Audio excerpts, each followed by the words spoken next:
ତୁଳସୀ ମୂଳର ମାଟି ଆପଣଙ୍କ ପ୍ରେମ ସମ୍ପର୍କକୁ କରିଥାଏ ମଜବୁତ ଦୃଢ଼।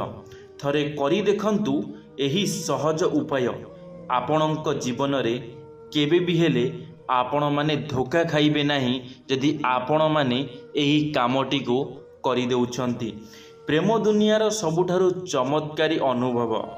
ସବୁ ମଣିଷ ତାଙ୍କ ଜୀବନରେ କାହାକୁ ନା କାହାକୁ ପ୍ରେମ କରିଥାନ୍ତି।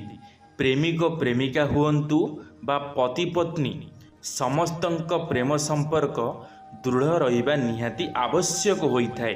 କିନ୍ତୁ ଅନେକ ସମୟରେ ପ୍ରେମରେ ଫାଟ ସୃଷ୍ଟି ହେବାର ଦେଖା ଦେଇଥାଏ। ସାମାନ୍ୟ କିଛି ଅବହେଳା ହେତୁ ଅନେକ ଦିନର ସମ୍ପର୍କ ମଧ୍ୟ ଭାଙ୍ଗି ଯାଇଥାଏ, ଯାହାକି ଆପଣମାନେ ଦେଖିପାରୁଥିବେ। ଛୋଟ ଛୋଟ କଳି ଝଗଡ଼ା ପାଇଁ ବହୁତ ବଡ଼ ବଡ଼ ସମ୍ପର୍କରେ ଫାଟ ସୃଷ୍ଟି ହୋଇଥାଏ। ବହୁତ ବଡ଼ ବଡ଼ ପ୍ରେମ ସମ୍ପର୍କ ଭାଙ୍ଗି ଯାଇଥାଏ।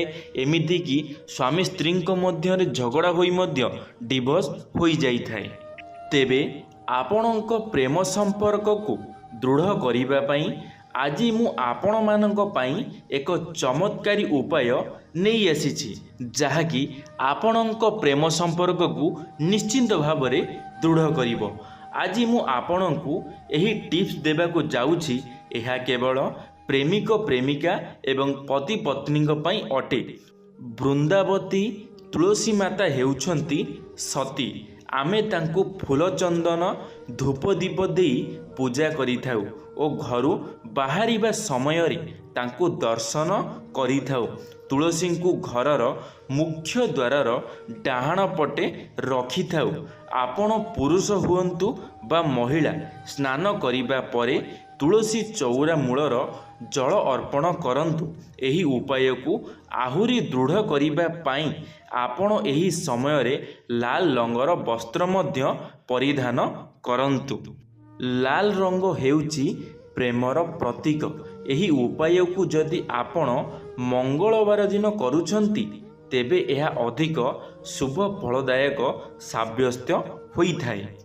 ସାଙ୍ଗମାନେ, ଯେତେବେଳେ ଆପଣମାନେ ମାତା ତୁଳସୀଙ୍କୁ ଜଳ ଅର୍ପଣ କରୁଛନ୍ତି, ଯଦି ସେହିଦିନ ମଙ୍ଗଳବାର ହୋଇଛି, ଯଦି ଆପଣମାନେ ନାଲି ରଙ୍ଗର ଡ୍ରେସ୍ ପିନ୍ଧିଛନ୍ତି, ନାଲି ରଙ୍ଗର ଶାଢ଼ୀ ପିନ୍ଧିଛନ୍ତି, ତାହେଲେ ଆପଣଙ୍କ ପାଇଁ ଅଧିକ ଲାଭଦାୟକ ହେବ।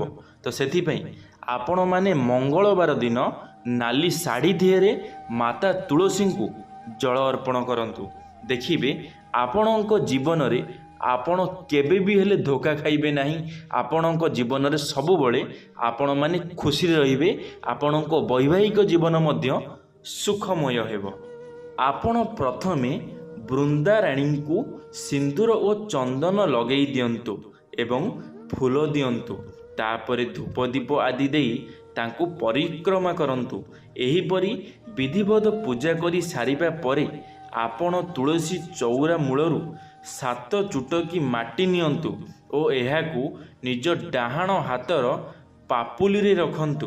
ଏହିପରି ଥର ଥର କରି ଯେତେ ଗୋଟିଏ ଚୁଟୁକି ଲେଖାଏଁ 7 ଥର ମାଟି ଆଣନ୍ତୁ ଓ ନିଜ ଡାହାଣ ହାତ ପାପୁଲି ଉପରେ ରଖି ଚାଲନ୍ତୁ।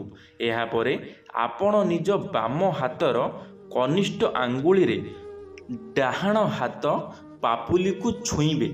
ଆପଣ ଯାହା ସହ ପ୍ରେମ ସମ୍ପର୍କ ଦୃଢ଼ ହେଉ ଚାହାନ୍ତି, ତାଙ୍କ ନାମ କହି କନିଷ୍ଠ ଆଙ୍ଗୁଳିରେ ଡାହାଣ ହାତ ପାପୁଲିକୁ 7 ଥର ଗଣି ଗଣି ଛୁଅନ୍ତୁ।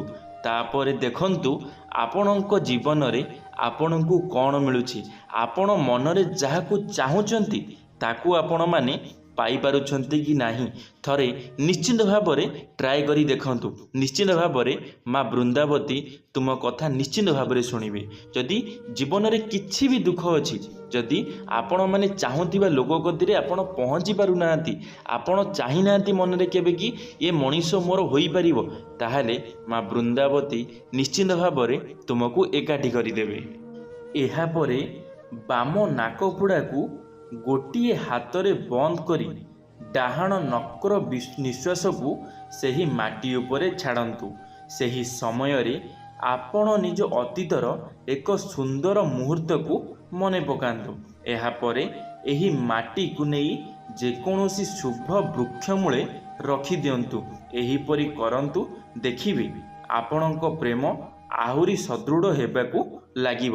ସାଙ୍ଗମାନେ, ମୁଁ ଏବେ ଆପଣମାନଙ୍କୁ ଯାହା ବି ସବୁ କହିଲି, ଯଦି ଆପଣମାନେ ସେହି ସବୁ କଥାକୁ ମାନୁଛନ୍ତି ତାହେଲେ ଆପଣମାନଙ୍କୁ ନିଶ୍ଚିନ୍ତ ଭାବରେ ଲାଭ ମିଳିବ। ଆପଣମାନେ ନିଶ୍ଚିନ୍ତ ଭାବରେ ନିଜ ପ୍ରେମରେ ସଫଳତା ହାସଲ କରିବେ। କାରଣ ଆଜିକା ସମୟରେ ଏମିତି କେହି ନାହାନ୍ତି ଯେ କିଏ କାହାକୁ ଭଲ ପାଉନାହାନ୍ତି, ଆଉ ସମସ୍ତେ ଚାହିଁଥାନ୍ତି ତାଙ୍କ ଭଲ ପାଇବା ମଧ୍ୟ ସଫଳ ହେଉ। ତ ସେଥିପାଇଁ ଆପଣମାନେ ଥରେ ନିଶ୍ଚିନ୍ତ ଭାବରେ ଏହି କାମଟିକୁ କରନ୍ତୁ, ଦେଖିବେ ନିଶ୍ଚିନ୍ତ ଭାବରେ ତୁମେ ତୁମ ଭଲ ପାଇବାକୁ ପାଇଯିବ। ଯଦି ତୁମେମାନେ ନିଷ୍ଠାର ସହିତ ଏହିସବୁ କାମକୁ ସମ୍ପୂର୍ଣ୍ଣ କରୁଛ। ଆଜିର ମଣିଷ ସବୁବେଳେ ଭଲ ପଛରେ ଗୋଡ଼େଇଥାଏ, ସବୁବେଳେ ଭଲ ଚାହିଁଥାଏ, ସବୁବେଳେ ଭଲ ଖୋଜିଥାଏ। ହେଲେ ଭଗବାନ ସବୁବେଳେ ସମସ୍ତଙ୍କୁ ଭଲ ଦେଇନଥାନ୍ତି। କାହା ଭାଗ୍ୟରେ କ'ଣ ଥାଏ ସେ କଥା କେବଳ ଭଗବାନଙ୍କୁ ଜଣାଅଛି। ଆମେ ତ ଛାର ମଣିଷ, ଆମକୁ ବି କ'ଣ ଜଣାଅଛି। ତ ସେଥିପାଇଁ ଆମ କାମ ହେଉଛି ଆମେ ଆମ କର୍ମ କରିଚାଲିବା। ଭଗବାନଙ୍କର ଇଚ୍ଛା, ଭଗବାନ ଯାହା ଚାହିଁବେ ଆମକୁ ତାହା ମିଳିବ। ତାହେଲେ ଆମେ କାହିଁକି ଆମରି ଖାଲି ଆଶା ପଛରେ ଗୋଡ଼େଇବା? ଆମେ ଭଗବାନଙ୍କୁ ମଧ୍ୟ ଦେଖିବା, ଭଗବାନ କ'ଣ ଚାହୁଁଛନ୍ତି। ଆମ କାମ ହେଉଛି ଆମେ ସବୁବେଳେ କର୍ମ କରିଚାଲିବା। ଆମ କର୍ମକୁ ନେଇ ଭଗବାନ ଆମକୁ ସବୁବେଳେ ଫଳ ଦେଇଥାନ୍ତି। ତ ସେଥିପାଇଁ ଆମେ ସବୁବେଳେ ଭଲ କର୍ମ କରିବା, ଭଲ ଚିନ୍ତାଧାରା ମନରେ ରଖିବା। ଆମ ମନର ମଣିଷ ଆମକୁ ନିଶ୍ଚିନ୍ତ ଭାବରେ ଗୋଟେ ଦିନ ମିଳିଯିବ। ଆପଣମାନେ ସବୁବେଳେ ଗୋଟେ କଥା ମନେ ରଖିଥାନ୍ତୁ, ଆପଣମାନେ ଯେବେ ବି ଯାହାକୁ ନିଜର ଭଲ ପାଇବା ଜଣାଇବା ପାଇଁ ଚାହୁଁଛନ୍ତି, ଆପଣମାନେ ସଦାବେଳେ ନାଲି ରଙ୍ଗର ସାର୍ଟ ପିନ୍ଧନ୍ତୁ, ନହେଲେ ନାଲି ରଙ୍ଗର ଶାଢ଼ୀ ପିନ୍ଧିକିରି ଯାଆନ୍ତୁ। କାରଣ ନାଲି ହେଉଛି ପ୍ରେମର ପ୍ରତୀକ। ତ ସେଥିପାଇଁ ଆପଣମାନେ ସଦାସର୍ବଦା ଆପଣମାନେ ଯାହାକୁ ବି ଭଲ ପାଉଛନ୍ତି, ଯେବେ ବି ଆପଣମାନେ ଜଣାଇବା ପାଇଁ ଚାହୁଁଛନ୍ତି, ତାହେଲେ ଆପଣମାନେ ଗୋଟେ କଥା ସବୁବେଳ ପାଇଁ ମନେ ରଖିଥିବେ, ନାଲି ରଙ୍ଗର ଶାଢ଼ୀ ପିନ୍ଧିବେ, ଆଉ ନିଜ ମନରେ ନିଶ୍ଚିନ୍ତ ଭାବରେ ଭଗବାନଙ୍କୁ ଟିକେ ସ୍ମରଣ କରିବେ।